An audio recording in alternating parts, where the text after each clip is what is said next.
everybody, and welcome back to another episode of the Cheer Guys. I'm Daniel Satterfield, and we are sponsored by Cheer and Dance Battles, a competition company specializing in partner stunt, group stunt, and individual competition where you can go in, compete from anywhere in the world, and all division winners get paid for winning. So we want you to come in, compete with us, make a little bit of money, have some fun. Also brought to you by Coachable. The Coachable app is an app that is soon going global, worldwide. Over 78 sports that all can have their coaches log on and actually make money through the app. That's right. Coaches can make money through the app. You guys can go on, log in, and what you're going to be able to do is actually have athletes send you videos, analyze them, and then you get to choose the price of what your knowledge is. So you can send that back to them and get paid through Coachable. I am here as usual with my partner in crime, Mr. Chase Brett, and we have an amazing guest today on our interview episode. He's told me a lot about her. This is my first time meeting her, so I'm going to shoot it over to Chase, and let him,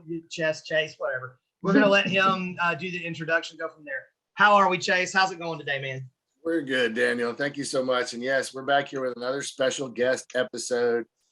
This is a special one to me. I have been all over the world with my travels with the ICU, and I've met a lot of special people along the way.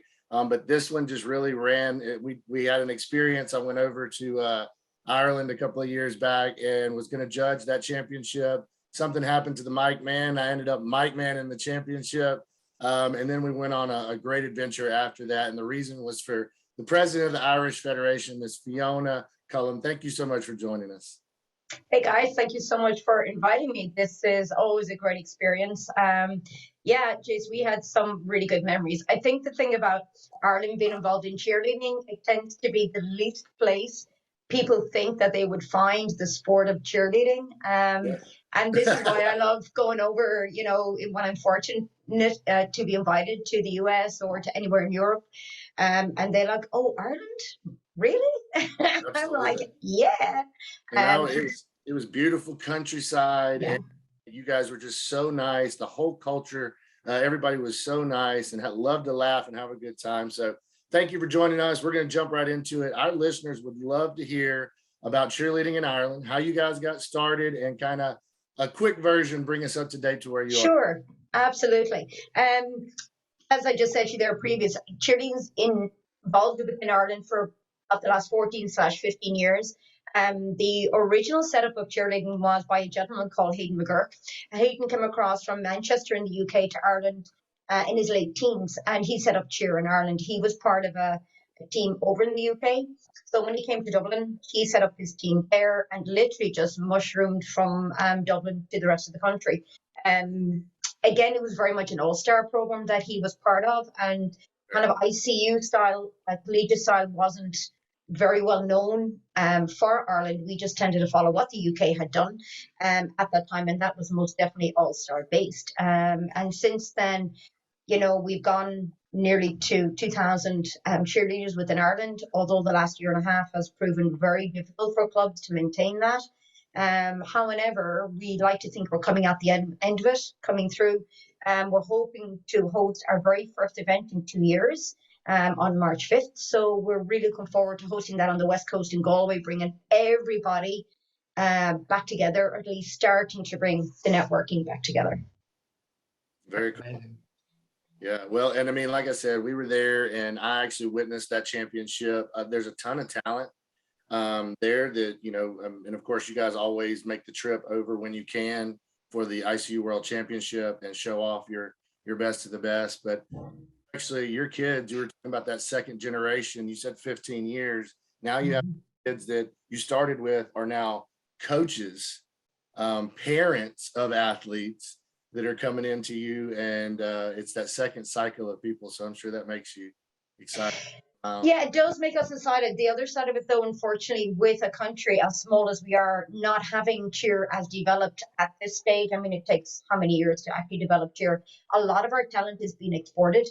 We're finding a lot of our coaches, when they reach that age, they're finished college or they're moving on, they're going even as close as next door to UK, or they're going as far as Australia, coaching teams and clubs over there because they want the bigger experience. They want more of a resource pool of talent, which we clearly don't have in Ireland. It's getting there, but it's definitely, like any small sport or small company that's starting to, get larger and get bigger, it does take time. But it's just a concern of mine that I would love to think in time these coaches would actually then come back to Ireland or return home with their experience, with their knowledge as well, and bring it up and above. Now, we always love to show people what we've got, and that's why we've been at ISF plus ICU since 2009. We've had representation every single year, and sometimes in dance, but always in cheer. So I think to have that resource of ISF and ICU is valuable to us, and it also shows them the different types of cheer which are out there as well. It's not just one or the other. You can actually mix them to suit whatever is best for your team, and as I did say, just to give them that experience, because that's what cheer should be and is all about. And I think people love to see the Irish coming. I mean, like we've had teams at university. We've had teams at university level. Back in 2018 and 2019, I was lucky enough to bring 2 teams over. First year they won silver, and the next year they won gold. So to have that from a small country like Ireland it's pretty phenomenal, for them and for their efforts. We had a club. We had Queen's University in Belfast also. They came as well, and you know what? It was amazing. But to see those athletes, walking down with those Irish flags, it's always a sight. It's something I never grow tired of. I never grow, say, oh, here we go. Every year, and I know this is their first time. I know this is their moment that they will never forget. You have those moments in your life with good things and unfortunate bad things have happened, and where you were at that given time. I always know this is something they're going to look back years to come and go, oh my God, that feeling. And that's something hugely. I mean, we brought kids over from for the high school worlds as well. So if I have any opportunity at all to bring these kids, to expose them to another culture, another side of the world, have them networking, and also get people to know, as I did say, that, hey, Ireland's here. It may not be here in the huge amounts of athletes you see that coming across from Europe and or coming across from other countries, but we're here, and we're going to continue to keep pushing this and knocking on that door, until the day we do have as large contingency as others coming through. That's like the lifeblood of the Irish, though. We're like, you know what? We might be a small island, but we're here. Oh, hell yeah. I mean, you know how tall I am, right? Yeah, exactly. I told you, she's like Sarah's size. She's like 4'11". I'm not even that. I'm like 4'10". That's it. Yeah, and yet hearing you talk and hearing how you're talking about cheer, I wouldn't want to get into a regular fight with you, because no matter your size, you'd come at me. Yeah, well, yeah, as I did say, the Blarney Stone is a few hours away from me, and I've definitely kissed that a few times. So, there's never any issue there with letting people know. And I think within the Irish community of cheer, we all know each other. Like, everybody knows each other. Everyone knows, which can be a good thing, and sometimes it's not. But we always know we have each other's back, regardless of the situation. Obviously, this last year and a half, 2 years has been one hell of a challenge. And we push those boundaries as much as we can to keep these clubs open or support them and support each other in any way possible. And even right now, I have clubs communicating with me going, I have no coaches. They're all either a close contact or they have COVID or whatever. And even I'm saying, I'll give up 2 days work. I will go to your gym and I will coach your kids, because my antigen tests are clear. I've had everything I need to have to, prove that I'm vaccinated or whatever, boosted.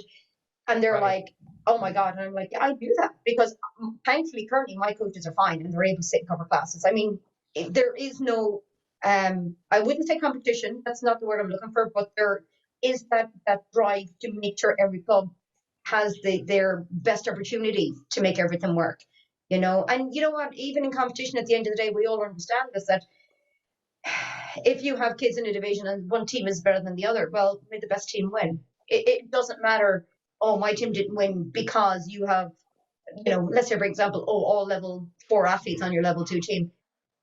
They were the best team on the floor on the day. And we all take that on board. We all understand that that's the way it is. And I just think that's such a wonderful start for our athletes to see that is the way it is. And it is a fair sport. That's going to help grow the sport. Well, we drill it into them. We just drill that into them, that if they want to be better, like any other sport, you're going to have to work at it. It just doesn't come naturally. You know, not the sport we're in. And it's a year-round sport, so there's no off season. You have to. There's skills that if you take a month off or even a few weeks, let alone during the pandemic when people were forced to take multiple months and even more than that in some cases off, it's very hard to maintain your skills to be competitive. I mean, even from our perspective, we don't, stereotypical to what every other club in the world has done. We run Zoom classes. From even my own aspect, I run 3 Zoom classes 6 days a week. And then in between that, I was running kids seminars. I was running coaches seminars. We ran the para-cheer seminar. I was involved with ECU between Finland, Slovenia, and the UK and Ireland. So, we had bake-offs with our kids here. We did, you name it, we done it. We practically exhausted every last ounce that we could have done. And, I invited other kids onto our seminars and opened it to all clubs going, come on, let everyone come in. We had guest speakers. I have one amazing little athlete, and she is disabled and she's absolutely amazing. And she came on twice as my guest speaker. She's 9 years old. And she absolutely blew everyone's socks off. No one could believe how articulate she was and just so understanding of this is the way it is and I love my life. And she really gave some of the other kids and adults a lot to think about. So things like that. We had other kids, some other parts of the country, they're paramedics. They come on showing kids how to properly, if someone has a sore arm or how to bandage your teddy bear, or we went from completely one extreme to the other, Wow. And bringing the adults on. We did have kind of a 10th anniversary of our competition, and that was around Paddy's Day, I think, last year. And that was full of shenanigans, believe me. A lot went on that night. I was end up teaching a bit of Irish dancing. Nothing wrong with some good shenanigans. Around the sitting room table, we were doing our bit of Irish dancing around the table. So that was Gemma. Should have seen Gemma and Jade. You know Gemma and Jade from Scotland? Chase? Yes. Oh yeah, they took this very seriously. There was no Gemma. We're definitely going to be interviewing Gemma sometime soon as well. You got it. She's just doing amazing things. Amazing things.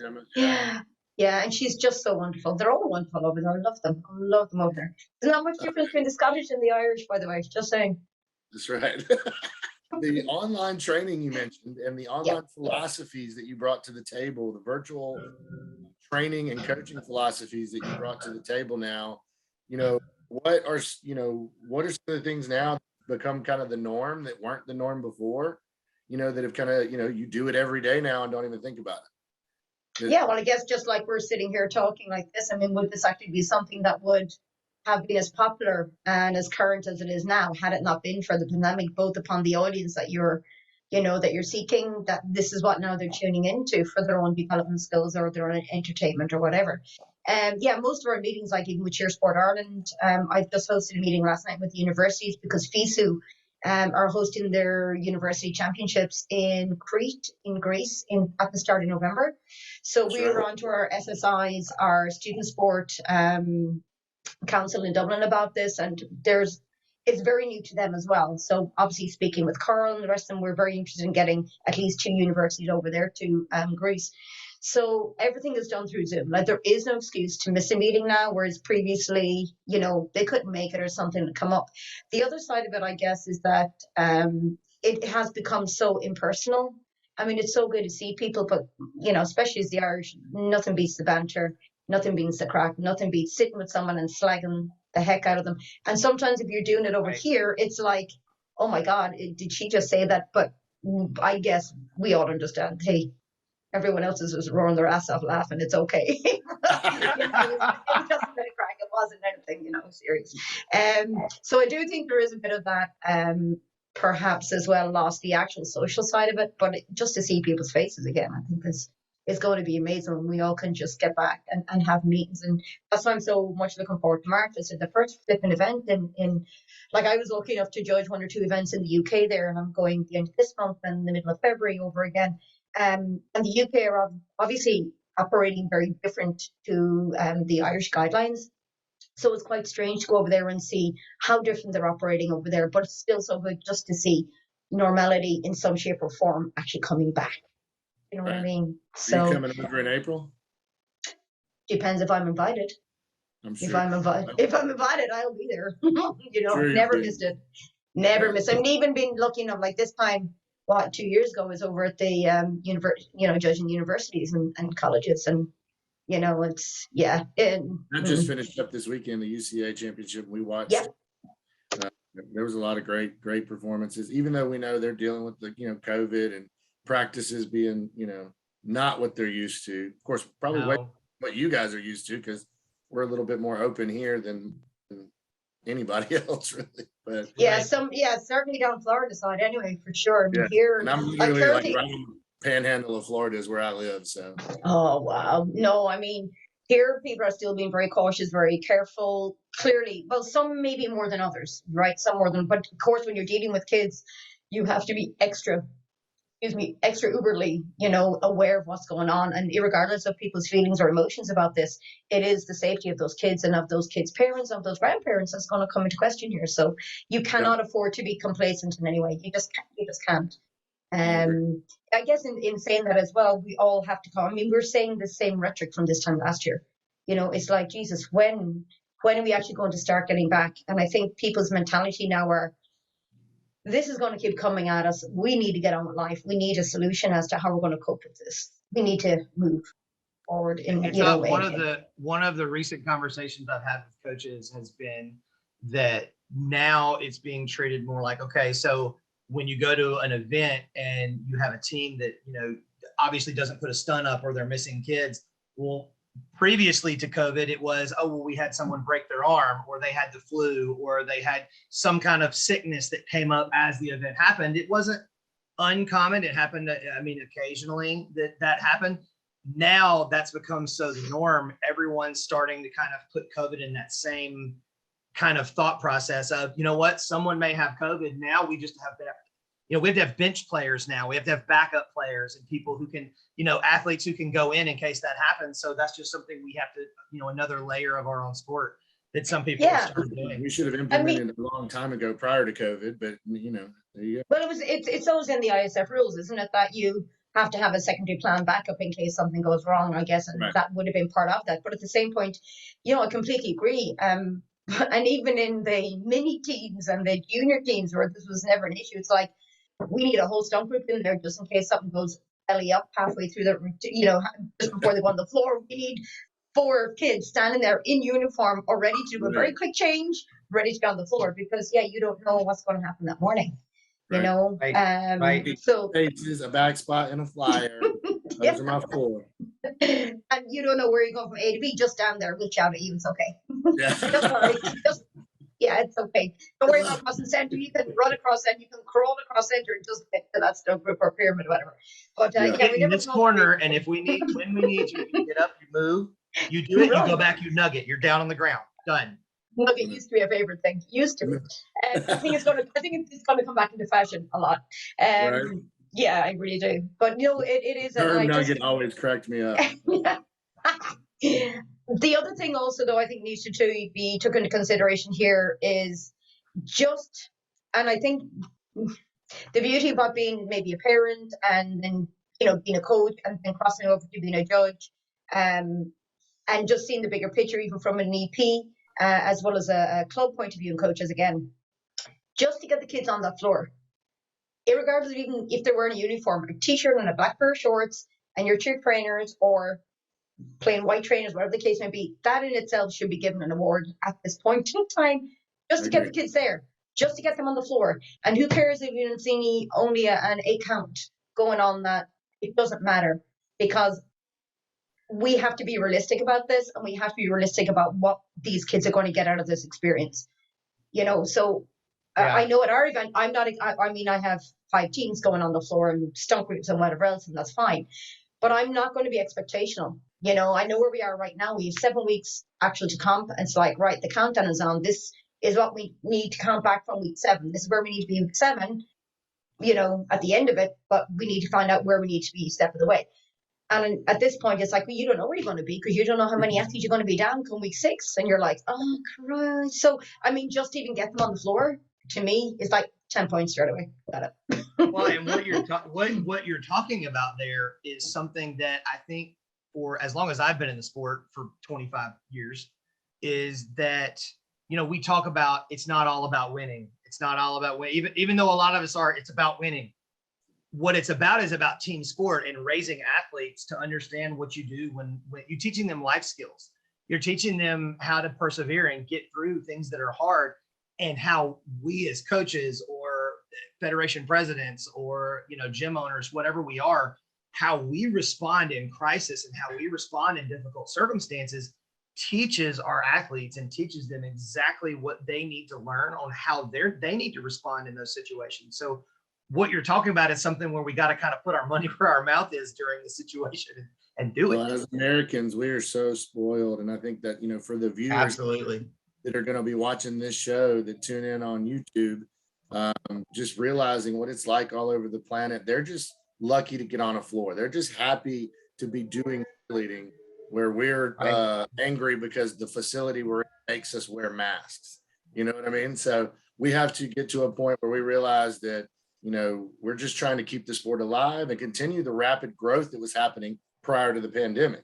And I don't genuinely even think we've scratched the surface yet, either from a psychological point of view in relation to these kids and athletes. They need this sport more than anyone as a head of state can even understand, can even grasp. Some of these kids are in situations at homes where it's probably a lot safer for them not to be at home, to be either in school and or in a sport that can allow their energy and their attitude to be directed in the correct space where it needs to be. So we haven't scratched that surface yet of what these kids have gone through in over 2 years. Some of these kids have started university, some have started, as you would call it, high school, we call it secondary school, and they spent most of it in lockdown on Zoom with teachers. So their complete social skills are completely through the floor. Their confidence is just about being scraped up. So even as coaches, we cannot expect them to achieve and be what they were 2 years ago when they're only trying to get their own ounce of self-esteem back off that floor again. And this is what I'm hoping events like this is going to bring. And it doesn't even have to be an event. I mean, I was saying, if we don't have enough kids attending our event, well, what else can we do? Can we do a showcase?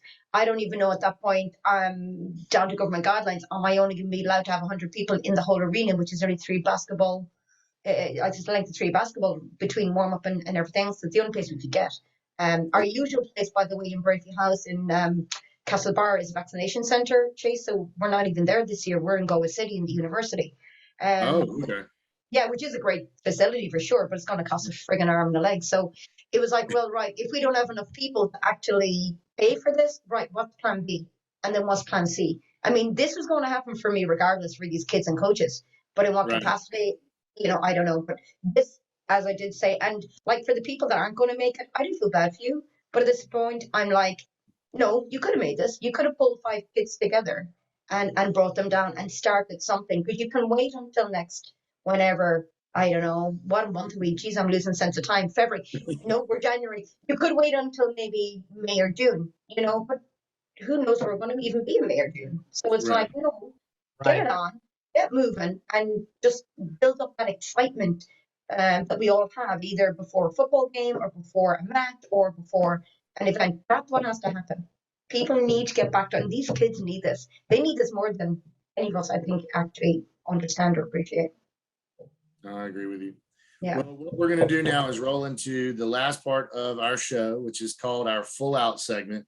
And Dan, ask a couple of questions, and basically you have 2 minutes and 30 seconds, just like a full out cheer routine, to give us thoughts. You can take the whole 2 minutes and 30 seconds, or you can go past it. You might get a penalty. I give you a deduction. I get an infraction. Yeah, you get an infraction. But you're the only one competing today, so I think you'll be fine. Okay, cool. All right, so I'm the only one in my division. You're the only one in your division. Yeah, well, and it's been fun for us to do this segment because we like it, but it's the appearance of pressure. There's not really a lot of pressure, but what there is we want your completely unbiased, full not full disclosure, maybe not your Irish disclosure of exactly how you feel about these things, but beep, give us what you. Beep. Yeah. Well, a lot of editing will go into that. I love it. So, all right, going into our first topic, and I've got these are some of the notes and some of the things I wrote down. Okay, so the first one's very easy. What we want to know and what we want to let our audience or anybody who's watching know, from where you are, your history in the sport and your experience with your team in Ireland, what is your peak cheer moment, your favorite cheer moment that you've experienced that was just, if you could pick it from either your career or your team's career or wherever you are, what was it? Go full out. Okay, full out, I think would have been back in 2011, bringing the first Team Ireland team across to ICU Worlds. It was an absolute eye-opener. Never been to Florida before. Team had never been to experience from the moment we got on that plane until the moment we arrived back in Dublin Airport was just to see the enticement of people from all over the world, how much they love the Irish. Didn't realise how much the Irish had such an influence.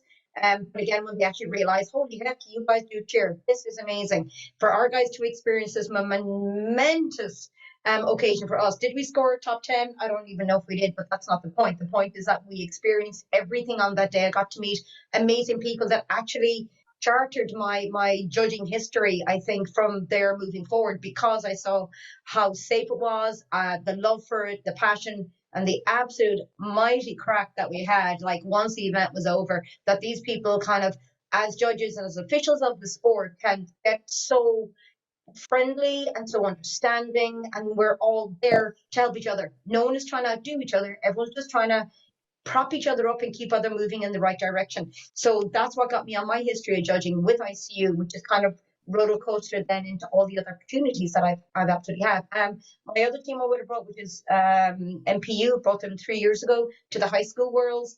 Again, I was just overjoyed to see their experience and the fun that they had there, and how ingrained within their own minds of, there's never going to be anything like this in my life again. Right, nothing ever. These are just high school kids. Phenomenal. My first judging worlds, never forget that. I don't think I slept for a week beforehand because I was so worried. Didn't need to be, because obviously Mr. Mike Cooper on panel and everyone else that was there to help and guide and support.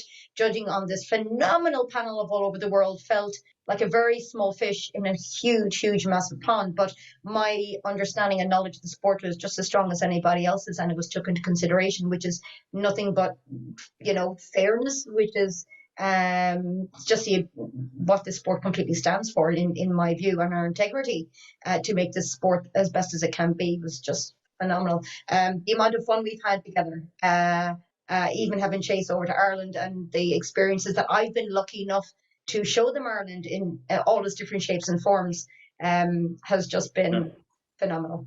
Well, and that answer speaks to one of the things that we love about these interviews is the unity in our sport. We always say that cheerleading is a very small community, or that, it's there's someone who knows someone, like, here, but to take that and scale it worldwide, that, cheerleading brings people together and cheerleading brings cultures together now on top of that on an international level. That's absolutely amazing. I love that. It's so refreshing because you get out there in the other sport worlds, and it's very cutthroat. It's very competitive. It's very business-like. And we are that way too. Don't get it, don't let us fool you, because our kindness is not our weakness. It's our special that we bring to the table. It is very refreshing in our sport, for sure. I mean, you're still going down when I compete against you, but I love coming and learning the culture. That's amazing. Yeah, the referee was dubious, It's all fun and games until we compete and I have to beat your tail. Kind of like I did Chase back in the day when we competed in college. Going on to the next question. What are your thoughts on Olympic cheer and dance now that the International Olympic Committee has recognized cheerleading as a sport, working with the ICU? Give us your thoughts on, one, that accomplishment by the ICU to get that, and two, where Ireland fits into that, into moving into the future. Okay, it's a really big question. Clearly after many years and much finance being inputted into this dream, which has actually happened for the Olympic sport, clearly it's going to have repercussions across ICU cheerleading itself. What I'm looking forward to is to see it filtering down through each country, for them to understand that how important this sport is. Every country has a representation at Olympics in some shape or form within their sport. Sport itself is getting so diverse now. There's so many new sports and being recognised by the IOC as it is also. So the reality of it, once I think we physically get to see this actually happening, while we're hearing it and it's on paper, but I think, you know, pictures speak volumes. And I think once we actually see this on the screen, then the penny will drop. Many more people, many more parents, and many more kids that this is something, and this is a realistic target. And I won't say goal, because a goal is always an end all, but I mean, a target is something you work towards, you go through and you move on to the next target. The amount of money I think that it took to get to this, I can only, it's hard to fathom out the effort and the time. I mean, I, as federation director and leader, you know, of a really good committee, but I do know myself the amount of hours that goes in just to run that is pretty phenomenal, and it's not something you get paid for. So a lot of the efforts that would have gone into this, I'm sure, would have been a lot of voluntary stuff, a huge amount of word policies, etc., to make everything come on par. I know as Ireland, we were part of that in our own small way, but every small bit helps in this situation. I'm looking forward to when it comes down through and filters down through more visually, I think, rather than saying we're an Olympic sport, yay! Yeah, but let's actually see. Let's see what this is bringing, and let's see what it brings to our screens. Because as we know, every time Olympics come on and gymnastics are on, you know, gymnastic clubs are overwhelmed for about 3 weeks after, because every kid wants to be a gymnast, and they all want to be on the bars, and they want to be, you know, on the floor. Or on the beam, and that has carried over into cheerleading as well, because in an Olympic year, I mean, their cheerleading is boosted because people see that, and a lot of the cheer gyms end up getting gymnastics has helped cheer as well, but when cheer gets in, it'll be just like you said, a whole nother explosion. Yeah, I agree. And I think with a lot of countries in Europe, I mean, I know I've had this conversation numerous times, the word itself, cheerleader, is hugely off-putting. Because if you say cheerleader to the general person on the street, straight away they think a sideline cheer. Do you understand? Yep. Which isn't a bad thing. It serves its own purpose, but it doesn't do us any favors for Olympic type cheer. Do you understand? So for me, it's like, can we pick another word, please? I don't know what it can be, but can we pick something else, anything else? Because we're trying to promote this sport as a cheerleader, and there is no way that parents are going to send their kids thinking they're going to be in really short skirts and wearing pom-poms and flaunting themselves. When I say flaunting themselves, I mean they're promoting what they do, and they do it well. There's no doubt about that. But that's not what I would be comfortable with for kids. Right? It doesn't make sense. And a lot of what you're talking about is something that I know Chase and I for years have, I mean, probably our entire careers have struggled with since we became athletes ourselves, because, you know, I went from being a baseball and football player to, you know, and I did gymnastics as something that I did kind of on the side to the other sports. But I mean, when you start to explain to people that you do competitive cheer and you do cheerleading, you know, that wasn't something in the 90s that came across. It changes the whole perspective, and you can see the way they look at you. They're like, really? So, I mean, we're two big guys. I'm 6'2", 250. So you see me go around and I start saying, hey, I was a competitive cheerleader. They kind of go, what? Like, that's the look. You get those same looks too. But it is broadening, and I think, you know, you even look at the all-star world now, these global divisions, and they're doing a cheer, and then they're doing 2 minutes of, which is the ICU pattern from the beginning. And so I love seeing that the world's kind of coming together a little more, at least a little bit format that everybody kind of goes, okay, this can be competitive. We can all get on board. And so it is kind of moving in that direction. So I think that's going to very much encourage your sport, I think, from a visual aspect. Because unless you actually type in, you know, 13 routines or whatever, it's only at that point you're going to see them come up. But when it's on part of the Olympics, it's obviously universal at that point. Everyone is going to see it, whether you want it or not, it's going to be there. And let's be brutally honest, there is no sport like this. There is no sport like this. It's addictive. You know, even if you've never done it, just the music alone, and everything interacting along with that music, be it the dance or performance cheer and the cheer side of it, it doesn't matter. It's both addictive anyway. So you can't help but fall in love with one or the other. Do you know what I mean? So that is the way it is. Okay, thanks. Great. I completely agree. I was doing something else. Jesus, what was it? Jerry yelling at you. He's gone. Thankfully, he's gone. He's just off to do some work.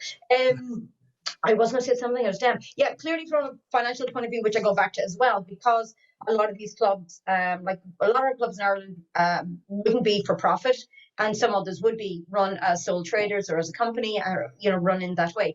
It would be fantastic to get an injection of finance, because everything we do is self-supported. Like, we don't get any supplements, we don't get any sponsorship. It's not something, because no one knows cheerleading in Ireland. So who is going to sponsor something nobody knows anything about? So I think it's going to be a roller coaster once it starts moving. You didn't see me. I raised my hand and said, "Pick me. We'll talk later." Thank you, darling. There's nothing, for us other than thank you, Daniel. We are looking forward to that, because clearly, that's what everyone wants to know. Like, I work, what work hours coaches put in. It's not what people see. It's what goes on behind that damn scenes that keeps that club ticking. Not what happens actually on that floor when they're coaching. That's a really small portion. It's everything else that goes on. So, Right. yeah, and again, when you're part of a federation, that's all voluntary work as well. All the issues that brings. We're still, we have our NGB application in. It got rejected from our sport council, so we are reapplying again. That's all extra stuff that's now required, because every year it just seems to get tougher, because they're obviously tightening the screws, for different reasons, and that's fine, but it just makes our job a little harder every single year with people that are giving up their time free, and that's tough when they're already dedicating, I don't know, 60 odd hours a week at their club. That's tough. So I do look forward to this coming down through the system, showcasing the amazing and talented, athletes and coaches that we have. I mean, I don't think coaches get enough credit at times, but there again, I know a lot of us are kind of like, well, it's not about me, it's about the kids, because once those kids get on Right. that floor, I'm nothing, because they're the one bringing it to the floor. They're the one actually competing those skills. I'm not. I just happen to be the one that brought them on the journey to this point. It's now down to them at the end of the day. So, Absolutely. Okay, so I feel like that was an amazing answer to all of that. It was a weighted question. It was a lot there. It definitely. I can talk. I can This talk. one, this one is kind of written down as a question, but really because I want it to be a little more personal than it is. Like, just for you, Fiona, what if you had something that you wanted to convey to coaches, athletes in your country or anywhere that are working with kids during all this? Like, what's a hot topic or something that you think is important, like really important, from you to them to say, this is what's most important, this is what we need to focus on? What is the thing that you think that you want to pass on to let people know? Yeah, it is a big question. A lot going through my head with that one. Kind of what I have in my head is keep the faith. Keep the faith, keep the love, keep the spirit. I think every coach out there has, but every coach out there has a responsibility to each athlete.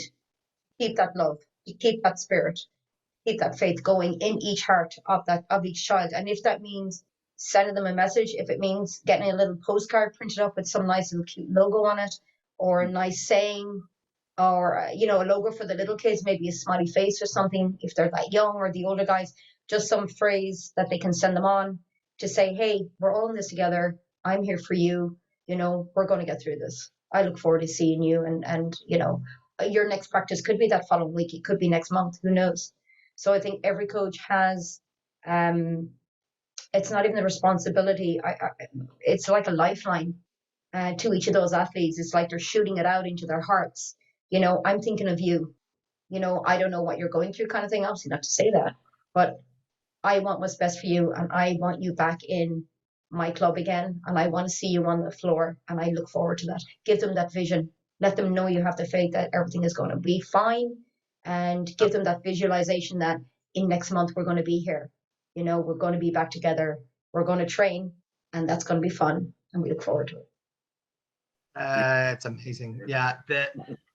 The earlier we were talking about how close knit our community is, but as coaches that work with kids and athletes, you cannot help but get close and have a relationship with those kids and with their families and with their situations. And you're right, it's not a responsibility. It's just a desire to want to be impactful in the most positive way to people's lives. And it's obvious you have passion about that. I'm very involved. I always have been, and sometimes to my own detriment. And I don't mean that, in any disrespectful way. There is times when you can get too helpful at times, and you can get dragged into situations where it's none of your business and it's really out of your remit. And at that point, then you just have to be strong and go, I've done everything I can do. I physically can't do anymore. This is a situation that you have to deal with as a parent or whatever the case may be. But at least I can walk away knowing that I have done everything for that child or for that parent or for that situation at hand. Darn it, I was only going to something else.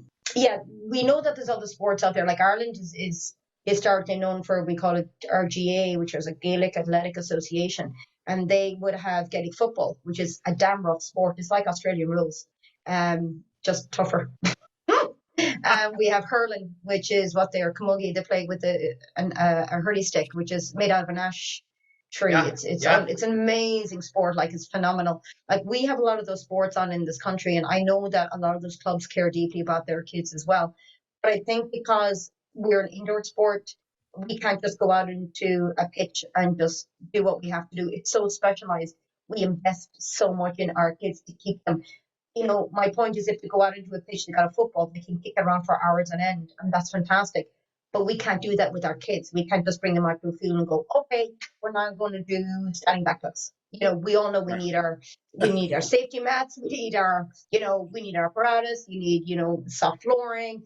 So there's stuff like that we've invested so much in these kids, not just to be an athlete. We see their future. And we all know that not every athlete is going to be amazing. Not every athlete is going to make an elite performer.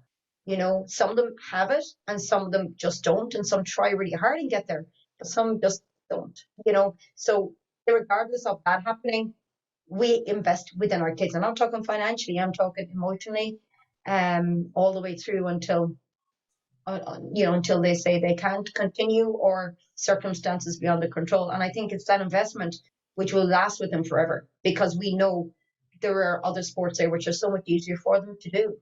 Ours isn't one of them. Ours is a very strictly controlled health and safety sport, and rightly so. There's repercussions and there's consequences for if you're not. But we understand that it's not easy to get kids involved, and we are invested that they stay involved for their mental, physical, and for our well-being, and for our well-being too. We need kids in our sport that are going to be committed just as much as we are. I agree. Yeah, absolutely. And it's thank you so much for coming today and being a part of this. The world is going to love this episode and to see what you guys are doing over there in Ireland. And hopefully, you know what, you have the support 1,000% from the cheer guys. Anytime you need something, or, if we would love to get over there, maybe even call one of your championships one day. And that's something we do. We sportscast whatever the cheer guys can do to help Ireland, we are all in it. And thank you so much for coming today. Hang out after we finish this recording. We'll talk a little bit. But we appreciate it. Yep. Thank you so much, guys, for the opportunity. Absolutely loved it. Took me a minute to calm down and settle in, but thank you. No, we've loved having you here. So.